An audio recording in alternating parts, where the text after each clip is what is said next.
você é fã de Stranger Things e ainda não assistiu a última temporada, eu recomendo que você pause esse vídeo agora, vai assistir e depois volta aqui, porque podem conter spoilers. Agora que só tem pessoas aqui que já assistiram essa última temporada, Só tem. vocês sabiam que tem um crime real que foi usado como inspiração na série? Vocês devem se lembrar que o personagem Ed é acusado de cometer um crime, principalmente pelo Jason. E ele começa a usar várias notícias da época, dizendo que existiam vários rituais satânicos e que alguns jogos eram usados para mascarar esses rituais. Ele fala diretamente do Ed, do jeito que ele se veste, das músicas que ele gosta, dos jogos que ele joga, e tudo isso seria um certo tipo de desculpa para ele ser o culpado pelo assassinato que aconteceu lá. Hoje a gente vai falar sobre os 3 de West Memphis, e ao longo dos vídeos vocês vão perceber todas as semelhanças com o Ed. Antes de mais nada, bem-vindos a mais um vídeo do canal. Se você gosta de conteúdo assustador, bizarro e misterioso, você tá no lugar certo. Toda semana tem pelo menos 2 vídeos longos, todo dia tem vídeo curto, então tem muito alta a sensibilidade do microfone dela. Com o engajamento aqui do canal, deixando seu like, se inscrevendo para eu poder produzir cada vez mais vídeos aqui. Comentem os assuntos que vocês querem ver no canal. E também lembrando que todas as fontes e os créditos estão na descrição. Mas agora, bora pra história.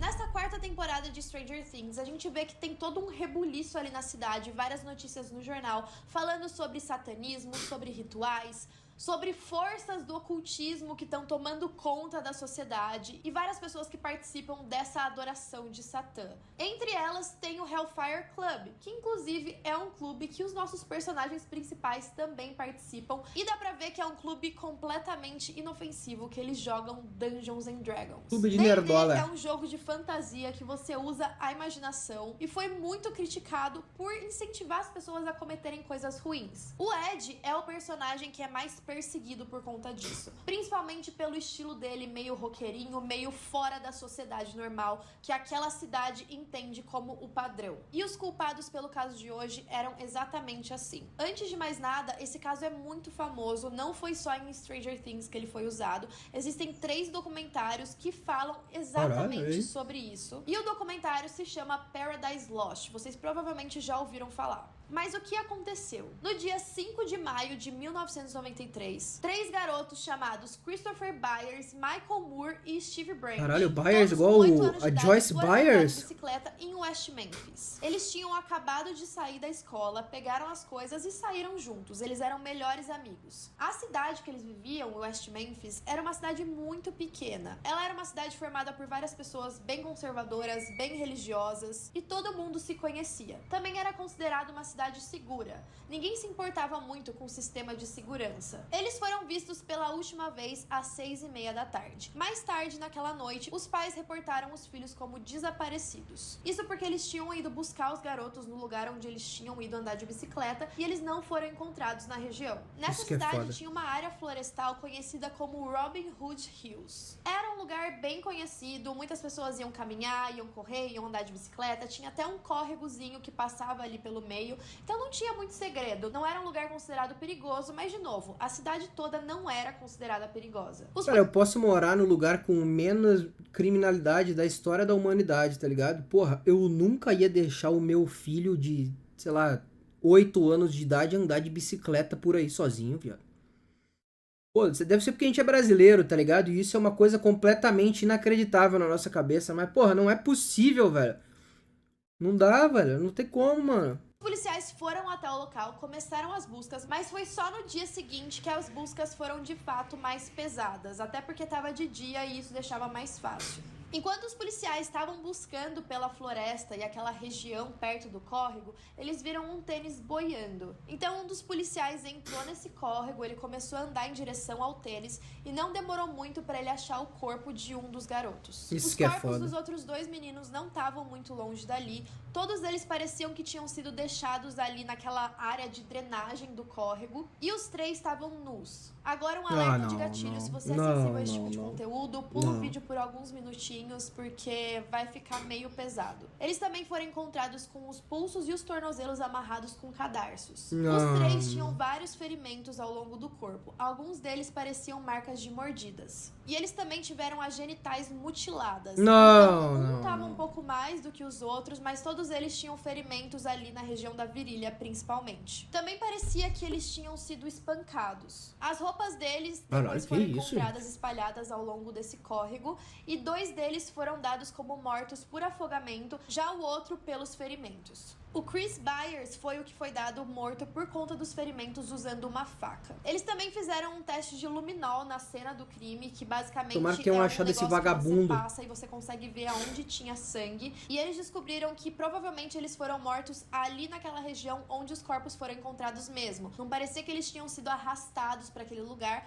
até porque na grama e na terra não tinha sinal de que alguém tinha sido arrastado. Parecia que eles já estavam ali ou que eles foram com alguém até ali e aí o crime aconteceu. Outra coisa que a polícia percebeu pela análise da cena do crime é que provavelmente a pessoa que fez aquilo não agiu sozinha. Isso porque os nós dos cadarços que estavam amarrando os pulsos e os tornozelos dos meninos estavam diferentes. Então parecia que mais de uma pessoa tinha feito aqueles nós. E foi aí que veio a grande controvérsia. Logo de cara, os policiais disseram que aqueles assassinatos tinham relação com algum ritual satânico. Isso porque já haviam rumores de rituais satânicos estarem acontecendo naquela floresta. Só que não tinha nenhuma evidência concreta disso. É claro que sendo uma cidade pequena, vocês imaginam Como é que os pais deixam as crianças andar na floresta do ritual satânico de bicicleta sozinho, cara? Não dá.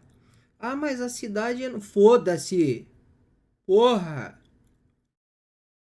Não pode. esse caso se espalhou, principalmente quando os pais foram informados que os filhos deles estavam infelizmente mortos. A mãe de um dos garotos desmaiou quando ela descobriu a notícia. E logo grande parte dos vizinhos e da população em geral começou a citar nomes de pessoas que eles achavam que estavam envolvidos com rituais satânicos e que poderiam ter cometido aquele crime. Só que aí eles estavam soltando nomes completamente Começaram a aleatórios. jogar nomes, Mas né? por que todo mundo foi de cara pensar em um ritual satânico? Não é algo normal pra você pensar depois de um crime como esse. Pode ter sido um serial killer, pode ter sido um assassino que estava passando pela cidade, pode ser literalmente qualquer pessoa. Existia um movimento que estava acontecendo nos Estados Unidos e logo se espalhou pelo mundo dos anos 80 até o final dos anos 90 e até hoje permanece um pouco, que ficou conhecido como Satanic Panic. A tradução literal seria pânico satânico. Esse pânico satânico consiste em mais de 12 mil casos infundados em rituais satânicos. Toda essa história foi muito controversa. E aí que a gente entra no que eles contam lá em Stranger Things. Esse pânico com o satanismo afetou advogados, a população em geral, investigadores, juízes, promotores e principalmente as investigações criminais. Todos os aspectos desse Satanic Panic foram controversos. Ele era muito ligado com o abuso sexual de crianças, então se eles viam alguma coisa assim, eles já falavam que eram satanistas que estavam provocando aquilo. E as denúncias vinham principalmente de fundamentalistas religiosos. Normal. Então parecia que eles queriam encontrar alguma coisa pra colocar a culpa. A maioria das pessoas que falavam em rituais satânicos eram pessoas que eram coagidas a testemunhar depois de horas. Então, basicamente, a pessoa ia ser interrogada e ela tinha que testemunhar por horas e horas, sem nenhuma pausa, e era pressionada principalmente pra polícia pra dar alguma informação que, no fim, acabava sendo relacionada a algum ritual satânico. Parecia que era mais fácil para as pessoas falarem que era um ritual satânico pra que a polícia deixasse elas irem embora logo. Então, eram divulgados depoimentos, listas de sintomas pra população toda. Esse assunto era super falado em talk shows pra informar, entre aspas, todo mundo de que estava acontecendo um grande movimento satanista nos Estados Unidos e que os satanistas eram responsáveis por todos os crimes que tinham abusos ou qualquer tipo de coisa, na verdade. E é óbvio que as pessoas entraram em pânico. Pensar no ocultismo, pensar numa religião de adoração ao demônio, deixava as pessoas muito em pânico e com o medo pelos filhos e por elas mesmas. Já o Dungeons and Dragons foi um jogo que fez grande parte desse pânico. Ele ganhou popularidade em 1980 e várias organizações cristãs acusaram o jogo a levar jovens para o satanismo. Na época tinha realmente essa preocupação que os jovens estavam sendo atraídos por essas fantasias que eles acabavam tentando tornar reais. Talvez eles estivessem confundindo a imaginação com a realidade. E se vocês assistiram Stranger Things, é exatamente isso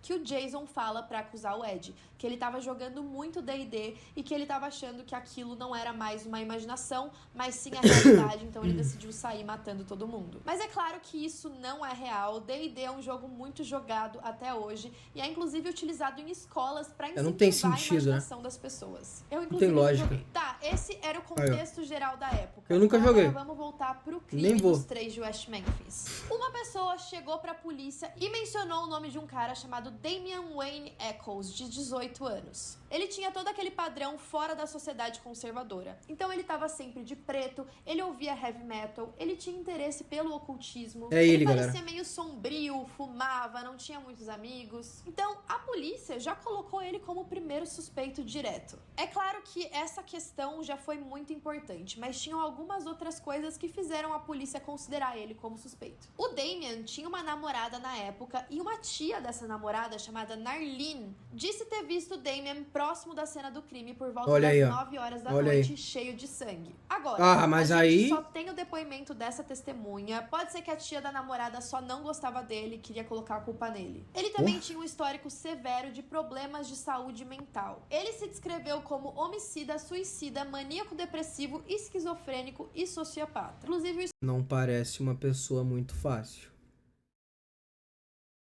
Tá ligado? Oi, desculpa incomodar, só deixa o like no vídeo e se inscreve no canal que isso vai ajudar bastante, beleza? Tamo junto, desculpa, pode voltar pro vídeo, valeu! o histórico de saúde mental dele tinha mais de 500 páginas. Mas isso não quer dizer que ele cometeu um crime. Os pais dele tinham demonstrado uma certa preocupação porque ele tinha muito interesse com o ocultismo. Ele se dizia wicano. Wicano?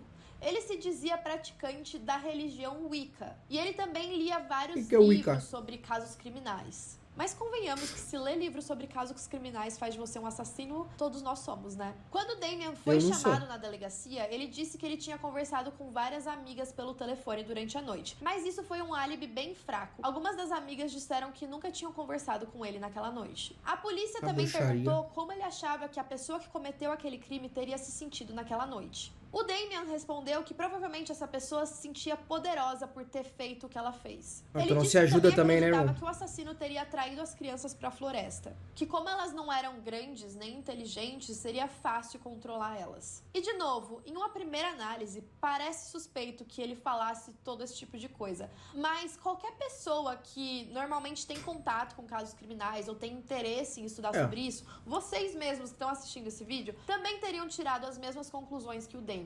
Ele não falou nada fora do óbvio. A polícia verdade. não acreditou no que o Damian disse de ter conversado com as meninas durante a noite, então decidiram perguntar pra avó dele aonde ele tava. E ela disse que ele tava fora de casa no horário em que os crimes foram cometidos. Aí é foda. Enquanto isso, tinha uma pressão muito grande da população e da Gente, o cara tinha que ser preso só por aquele cabelo que ele tá usando ali, gente. Todo respeito, assim, né?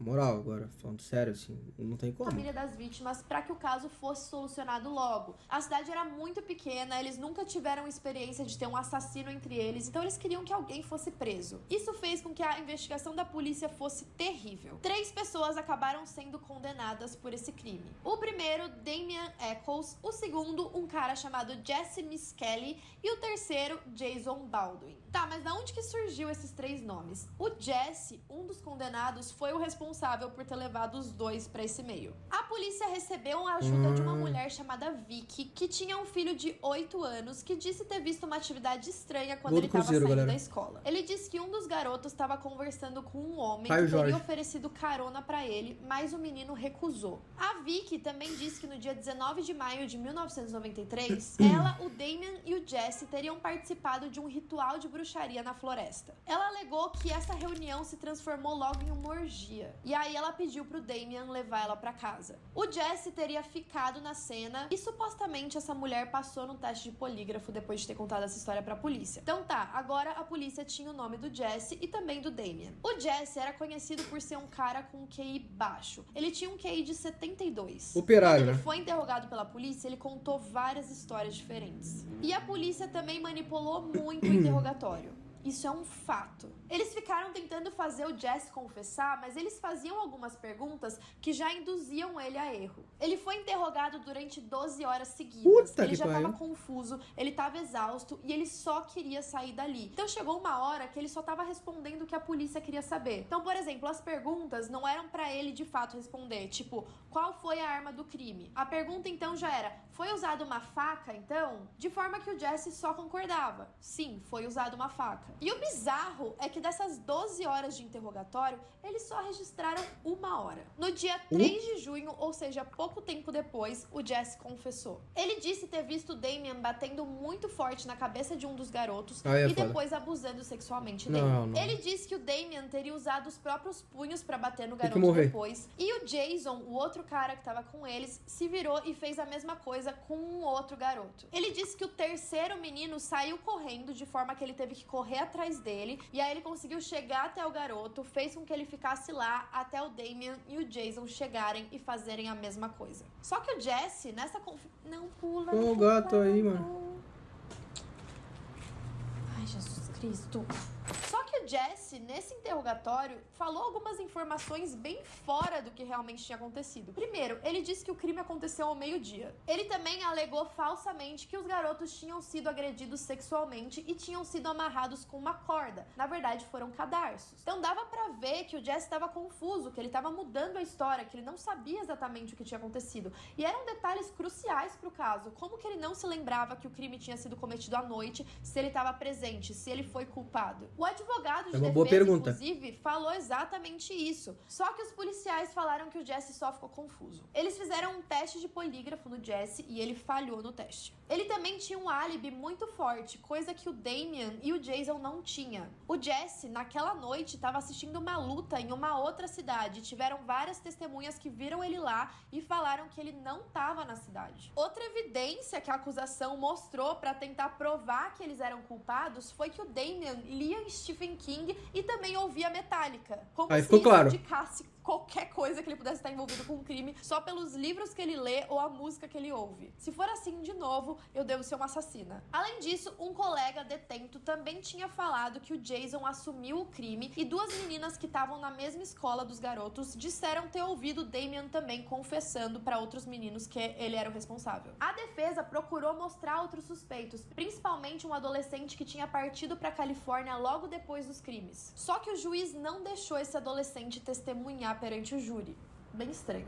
No dia 4 de agosto, os 3 garotos se declararam inocentes de qualquer crime. O julgamento foi um show de horrores. Várias testemunhas depois confessaram ter mentido durante o julgamento. Pelo amor de Deus, dos homens, inclusive, que foi crucial para a condenação dos meninos, depois pediu desculpa para eles, porque ele disse que ele era muito drogado na época e que ele tinha criado uma ilusão muito vívida na cabeça dele de que eles eram os culpados. Não existe nenhuma prova que indique que os crimes foram relacionados com o ritual satânico. Além disso, existiam tartarugas na região que ficavam próximas daquele córrego. Tartarugas testemunharam. Por morder carne. Não é nem que elas comem a carne, só que se elas sentem alguma ameaça ou se elas veem alguma coisa ali de bobeira, normalmente elas mordem e elas se prendem assim na pele da pessoa. Quando eles fizeram algumas análises com essas tartarugas, eles descobriram que muitos dos ferimentos dos 3 meninos correspondiam ao da mordida de uma tartaruga. Então pode ser que depois que eles foram mortos, talvez eles nem tivessem todos aqueles ferimentos. Muitos deles podem ter sido causados justamente pelas tartarugas que teriam encontrado os corpos. Isso também pode explicar os machucados na virilha dos meninos. Outra coisa bizarra que foi usada para condenar os 3 foi que uma faca foi encontrada em um lago que ficava atrás do trailer que o Jason Baldwin morava. Então a acusação, do nada, chegou com uma informação que ninguém sabe de onde veio, que tinha uma faca ali naquele córrego. E aí, quando eles foram olhar, de fato tinha uma faca. Mas será que aquela faca foi plantada ali? O Jason e o Jesse, por fim, foram sentenciados à prisão perpétua e o Damian foi sentenciado à morte. Com a repercussão do caso, principalmente com o lançamento do documentário Paradise Lost, várias celebridades se envolveram para tentar inocentar os meninos porque acreditavam que eles eram inocentes. O documentário mostra exatamente o que aconteceu, inclusive tem o vídeo dos meninos ali sendo encontrados, são imagens bem fortes, então se você não estiver preparado e quiser assistir o documentário, já vai preparado porque vai mostrar algumas cenas explícitas. E alguns dos famosos que se envolveram para defender os meninos foram o Johnny Depp, o Peter Jackson e o Ed Vedder. Eles disseram, principalmente o Johnny Depp e o Ed Vedder, que se envolveram porque se fossem eles nessa situação, se fossem eles os adolescentes, eles provavelmente iam ser acusados das mesmas coisas pelo estilo de vida dele. O Johnny Depp, ele viveu isso, se for ver legal, né? Ele foi, assim, julgado pelo planeta inteiro. Ele era um bosta fudido do caralho. Até ele conseguir provar que ele não era um bosta fudido do caralho, né? Mas assim, são casos e casos, né? Acho que é um pouco mais grave o que aconteceu, mas pra tu botar tua mão no fogo, Eles, pelo gosto deles em música, pelo jeito que eles se vestiam. Então eles se identificaram com os meninos e acharam muita injustiça que eles estivessem sendo acusados só pelo jeito que eles se vestiam, por eles serem diferentes da comunidade no geral. E o Peter Jackson se envolveu porque ele não consegue suportar bullying. E ele via que isso estava acontecendo. Então a partir disso tiveram vários shows beneficentes em prol dos meninos para arrecadar dinheiro, para coletar informações. E aí teve toda uma comoção. Tinham outdoors pedindo informações e realmente todo mundo queria ver a justiça sendo feita. E Com a ajudou? divulgação do documentário, a polícia se viu pressionada, mas os meninos entravam com apelações e elas iam sendo negadas todos os anos. Em 1997, em o moleque já morreu? 1999, em 2004, a Vicky Hutcherson, aquela que testemunhou dizendo sobre a orgia na floresta, sobre a bruxaria, sobre o que o filho dela tinha visto, ela se retratou. Ela disse que ela tinha mentido por insistência da polícia, que supostamente tinha ameaçado incriminá-la caso ela não cooperasse. Bom, daqui a pouco a gente volta a falar do destino dos meninos, mas enquanto isso, vamos voltar um pouco e pensar, tá, se não foram eles, tinham outros suspeitos que não foram considerados? E a resposta é sim. O primeiro suspeito, e um dos que me convence bastante, era um cara que ficou conhecido como Mr. Bojangles. Um dia antes das crianças desaparecerem, agora a gente volta para aquele homem misterioso que teria conversado com eles ali na frente da escola. Uma das crianças alegou que esse homem que estava lá era um homem alto, magro e estava tentando convencer um dos garotos a ir de carona com eles. Talvez esse homem, depois que eles recusaram a carona, teria seguido eles até em casa, visto que eles foram para aquela floresta e lá cometeu os crimes. Esse Mr. Bojangles foi um cara que foi encontrado naquela noite em um restaurante Bojangles. Ele estava todo cheio de lama e de sangue. Ele nunca foi identificado pela polícia, mas é fato que ele estava nesse restaurante. A polícia é muito incompetente. Ele estava cheio de sangue justo naquela noite. O segundo suspeito é um cara chamado Edward Edwards, que foi um serial killer, mas essa teoria é bizarra, porque basicamente todos os casos sem solução mais famosos as pessoas atribuem a esse serial killer. Só que o Edward era um cara que queria muita atenção. Os crimes que ele cometeu, ele se vangloriou disso, ele contou, ele confessou. Então seria muito estranho que os maiores casos criminais que tiveram muita repercussão, ele não ia querer a publicidade por ter sido responsável. O terceiro suspeito era o John Byers, o pai de um dos meninos que foi morto. Anos depois de tudo acontecer, a esposa dele, que estava sempre na TV dando entrevistas, morreu misteriosamente e ninguém sabe a causa da morte dela. Além disso, o que fez ele se tornar bem suspeito foi que logo depois do caso acontecer, ele trocou toda a arcada dentária dele. Lembrando que no corpo dos meninos tinham marcas de mordida. Então talvez ele pensasse que ele ia ser incriminado caso vissem a mordida dele e aí ele trocou por conta disso. Apesar dessa suspeita, o John foi um cara que acompanhou as investigações de perto. Ele estava ajudando muito nas buscas e não parecia que ele se sentia culpado com nada. E agora, na minha opinião, o mais suspeito de todos era um cara chamado Terry Robbs. Ele era padrasto. Ele já tem uma cara estranha. Um dos meninos que morreu. E ele tinha um longo histórico de agressão e abuso. Em uma das entrevistas em que a mãe do Steve e ele estão participando, quando perguntam sobre os meninos, sobre o caso, a mãe tá sempre muito emotiva, falando que quer que os culpados sejam pegos logo. E ele tá olhando com uma cara muito tensa, como se ele estivesse incomodado com a situação. E foi por causa do Terry que os 3 de Memphis foram inocentados. Em 2007, eles encontraram evidências de DNA que ligavam o Terry com a cena do crime. Quando eles foram analisar os fios de cabelo que estavam naqueles cadarços que amarravam os meninos, eles viram que era compatível ao DNA do Terry e também tinha um fio que era compatível ao de um amigo dele. Ou seja, a gente conseguiu colocar o Terry na cena do crime. O Terry negou o envolvimento em qualquer um dos assassinatos, é claro. Eles só conseguiram fazer o teste de DNA porque um investigador foi até a casa dele, fez algumas perguntas e aí ele roubou uma bituca de cigarro do Terry e aí fez o teste de DNA e viu que era compatível com o cabelo. Além disso, Terry foi a última pessoa a ter sido vista com os meninos. E isso é bem frustrante quando a gente vai pensar na investigação. Como que os detetives não se preocuparam em entrevistar mais o Terry? Ele era a última pessoa que estava com eles. É era verdade. óbvio. A polícia é Além fraca. disso, o Steve, um dos meninos, tinha muito medo do padrasto. Ele odiava ele e a irmã dele também. Hoje ela é viciada em drogas e ela acredita que o Terry tenha molestado ela quando ela era criança. Ela diz que não tem nenhuma memória da infância e acredita que talvez seja por causa do trauma que tenha apagado essas memórias dela. Também teve um caso bizarro de uma vizinha do Terry que um dia disse estar tomando banho quando o Terry invadiu a casa dela, entrou no banheiro e tentou pegar os peitos dela. Que Quando isso? ela começou a gritar, ele saiu correndo, ela chamou a polícia, mas acabou não dando em nada. Além disso, ele tinha um histórico de agredir tanto o irmão quanto a esposa. Então dava pra ver que ele era um cara bem violento, o que me deixa mais indignada ainda dele não ter sido investigado a fundo pela polícia. Agora, com essa nova evidência de DNA, os meninos entraram com uma apelação do tipo, olha, a gente consegue colocar o Terry na cena do crime, vocês não têm nenhuma evidência de DNA que coloque a gente na cena do crime, então a gente precisa ser inocentado. You know, when I was on death row, I used to get letters from junior high school kids, whole bundles of letters where whole classes would write me. Junior high school kids can come to the conclusion that we're innocent, but the public officials in Arkansas aren't that smart. They knew, they just didn't care. No dia 4 de novembro de 2011, a Suprema Corte ordenou uma audiência para rever essas evidências. E foi aí que os meninos aceitaram uma Alfred Plea, que a gente já falou sobre aqui no canal, e que é um negócio bem confuso, que basicamente você assume a sua culpa ainda mantendo a sua inocência. It's really rare, bizarre, and nonsensical. What an Alfred plea means is you're accepting a guilty plea and maintaining your innocence at the same time.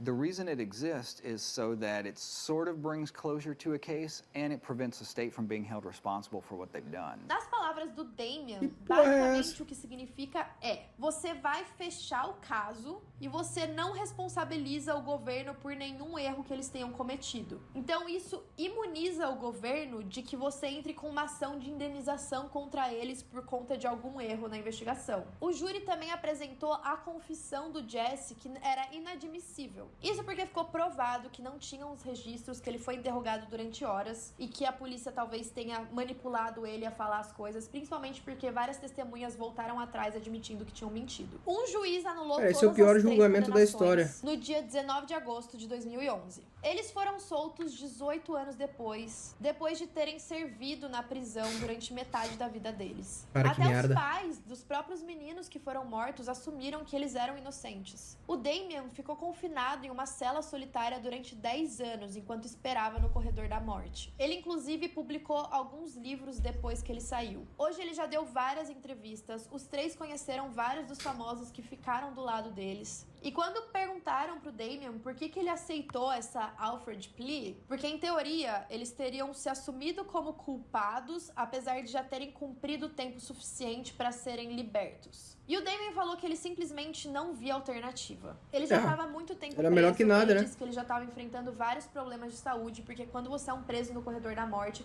eles não se preocupam em te dar tratamento de saúde, porque você vai ser morto mesmo. Então ele sabia que se ele não aceitasse, talvez ele tivesse que ficar muitos outros anos na prisão, e ele não sabia se ele ia conseguir suportar. Então ele achou que era a melhor forma dele sair o quanto antes. Bom, basicamente esse foi o caso. Até hoje tem algumas pessoas que não defendem 100% a inocência dos três meninos. Algumas pessoas Não dá acham pra que eles de cravar. fato podem ter tido alguma coisa a ver, sim. Só que como a Ô, gato. investigação foi muito ruim, a polícia provavelmente deixou passar muita coisa, muitos suspeitos. Eles focaram 100% nesses três garotos pelo estilo de vida deles e por conta do Satanic Panic na época. Mas de fato eles não conseguiram encontrar nada até hoje que ligasse os três à cena do crime ou à morte dos meninos. O Damian, em uma das entrevistas, ele disse não acreditar que algum dia vão descobrir quem foi o culpado ou vão, de fato, prender alguém. O Terry mesmo tá solto aí, não parece que tem muita gente voltado para essa investigação, mas como esse caso teve muita repercussão, talvez ainda tenha alguma pressão popular para que Não vai ele ter, seja né? finalmente solucionado e o verdadeiro culpado seja punido. Enfim, esse foi o caso de hoje. Não vai ter, né? Aqui, porra, olha quanto tempo faz já. Já faz tempo pra caralho desse próprio negócio que soltaram, pô. Aqui ninguém vai ser preso, tá muito claro.